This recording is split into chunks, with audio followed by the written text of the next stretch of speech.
So, no, I didn't do what they do. Okay, I gotta go, but last question. You bulked up a lot after ECW and before you joined WWF, WWP. Do you recommend weight gain powders, shake powders? I recommend anything that's going to give you what you want. Okay, thanks. Okay? Cheers. All right, mate. Okay, thank you. Anyway, sorry about that. I have a couple more questions, then we have one last caller. I want to talk a little bit about WWE with you, since of course you left TNA and then went into WWE. Right. Of course, you actually did the debut at the ECW One Night Stand, where you actually were one of the many run-ins during the event. What are your memories of that night? I remember that night just being a total clusterfuck. As far as, being told what we were originally going to do to what we wound up doing. I was actually supposed to wrestle Stevie Richards in I think it was, him and I did a match a long time ago in November to Remember, and we really tore the house down, so they wanted another one of those. We wound up working each other, then it went to like a 20-minute match, then it went down to a 15-minute match, a 5-minute match, and then it wound up being just me running out, diving off the ropes like I did when I won the TV title. They wanted that last memory kind of thing, Wow. Yeah. So, and Vince McMahon was not supposed to even be there. It was supposed to be completely run by Paul Heyman and Tommy Dreamer and Van Dam and a few others from the original crew. But Vince showed up. It was his company. He could do whatever the hell he wanted to do, and he did. And he even put I think he basically rewrote the show, too. Wow. I've never heard that before. Doesn't surprise me. Now, what are your memories of your feud with the Mexicools? I've known those guys for years. I always had a good time with them. Super Crazy is a very sweet guy. Known him for years. Psychosis, same way. I mean, Psychosis and I have had some really, really great matches from even down in Mexico to ECW to WWE to even some indies. And with Super Crazy the same way. Wrestled him in Puerto Rico a bunch, a few times in Mexico, a lot in ECW, and a lot in WWE, and I've never had a bad match with any of them. Now, for a while, you and Jamie Noble were known as the Pitbulls. Whose idea was that, and were you against it or all for it?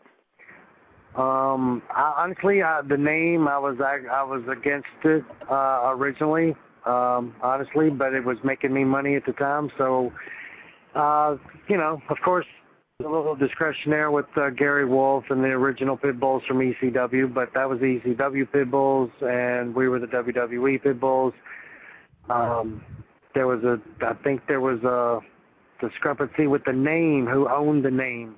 And the reason it came about is I was actually the Cruiserweight champion, and they put us in a three-way one night. I think it was, who was it? I think it was Paul London, me, and Jamie. And actually, it was a four-way. It was Paul London, Brian Kendrick, and me and Jamie. This is before me and Jamie even tagged.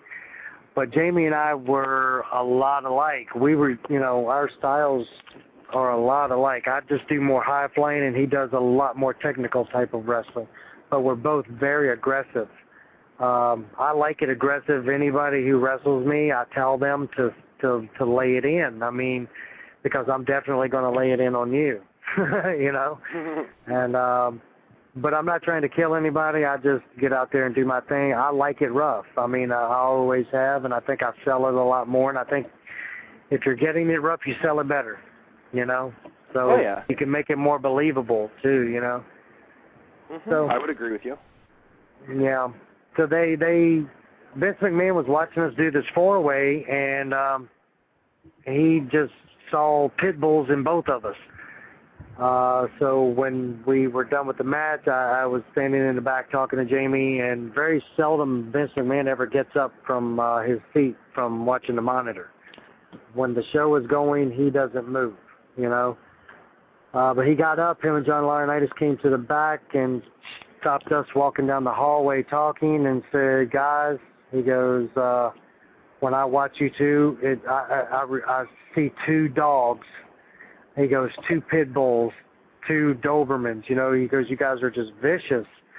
And he goes, and that's what I like to see. He goes, if you don't mind, he goes, would there be a problem, you know, if we take the cruiserweight title off of you?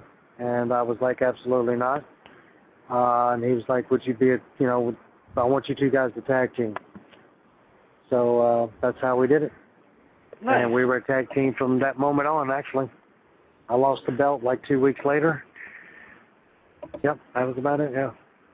Nice. Now, you know, I just have one more question for you before I go ahead and kick it over to our next caller. And that's, do you have any ribs or road stories you can share with our listeners? Any ribs or road stories? Yes. I wasn't in the car, but I was in the car behind the car because it kind of got on our car and stuff. But anyway, back in the day, nowadays Taz is a really cool dude. He is, you know, he's much more laid back than he used to be. But back in the day, Taz tended to be a little pissy. You know, he would get a little bit of, you know, pissy on people, man. He would just, you know, just always bitching and griping and shit, right? So one thing back in the day, as far as paying your dues and stuff, it was always a veteran's idea to never pull over the car unless you had to get gas. So if you had to use the bathroom, then you're shit out of luck. You know, so what we did is we always got big gulps, and we got like really big cups. So if we were ever in a situation to where we had to use the bathroom, urinate while we were on the road and we weren't near close to, you know, being empty on gas, then we just usually did our little job in the cup, right, and throw it out the window. Well, Taz was bitching and griping. He wanted to use the bathroom. He had to pull over and pull over and pull over. He had to pee and this and that. So Tommy Dreamer would not pull over. And, no, actually, Tommy was in the passenger seat, and I think Spike Dudley was in the driver's seat.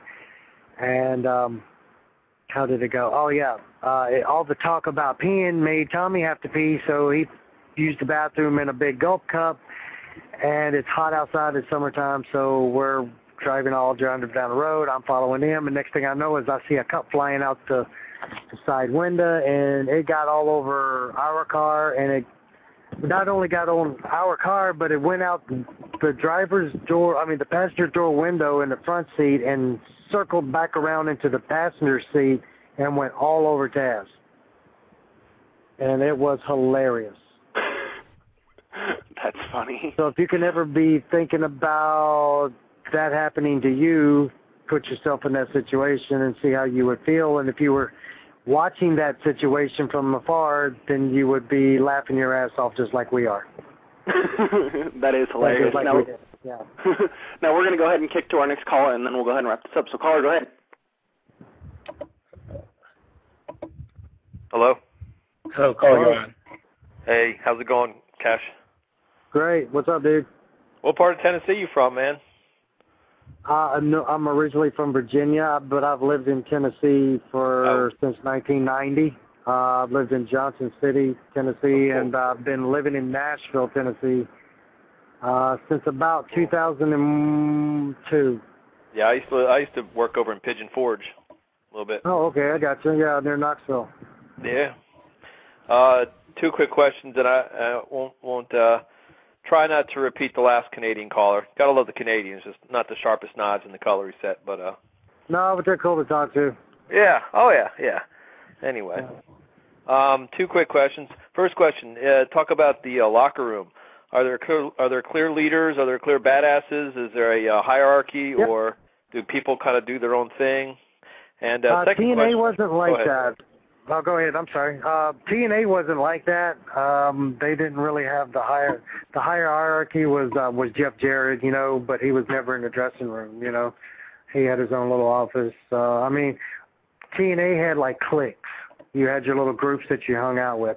WWE has its hierarchy, and ECW had their hierarchy too. So, yeah, there was badasses in those dressing rooms, and I think in TNA I was really the only badass, really, you know, at that time. Cool. Right now you got Kurt Angle and you got Bobby Lashley, and you know, so those guys can be some pretty badasses if they wanted to be. You know, I know for a fact Bobby can, and I know for a fact Van Dam can.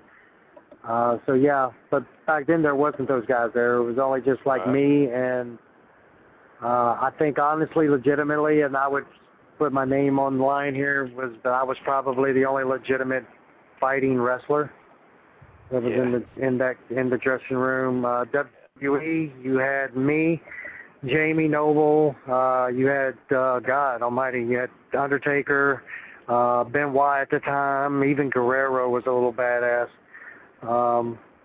Yeah, then you know, of course, you also had your dickheads. Even though JBL was a badass, he was also a dickhead because he fucked with everybody, and you know. So, but you know, he was part of the hierarchy, so he could do it. All right. You know. Last question. Undertaker ran everything. That's what I hear. Last question. This has been a great show, guys. Awesome show. Talk about the women, the ladies. What goes on backstage with the women? And I'll hang up and listen. Thank you. Depends on which one you're messing with. There's some women with class, and then there's some women with absolutely none. So it really depends on which one you're talking about. There's some big ass whores in this business, but yet there are some big true ladies in the business. Definitely. And I want to thank all the callers who've called in. You know, one last thing. Do you have anything you'd like to plug to our listeners before we go ahead and wrap this up? Oh, well, I'm always plugging something anyway. I'm just, my websites and everything. I'm, got a couple of shows coming up. I'll be working with Jerry Lawler soon, talking to a few other people, doing seminars, you know, just things like that. Working with a new girl as a valet. Her name's Tiffany. She's from up, I think, in Louisville, Kentucky. Kind of like a me and Trinity kind of a deal. So I think that's going to work out pretty good. Probably not on everything, but just on some stuff. Working overseas and stuff coming up at the end of September for, I believe, 1PW and Future Shock. That's about it. Definitely. Well, I'd like to thank you for coming on and joining us tonight, and hopefully we'll see you in TNA soon. All right. Thank you very much. Okay, bye.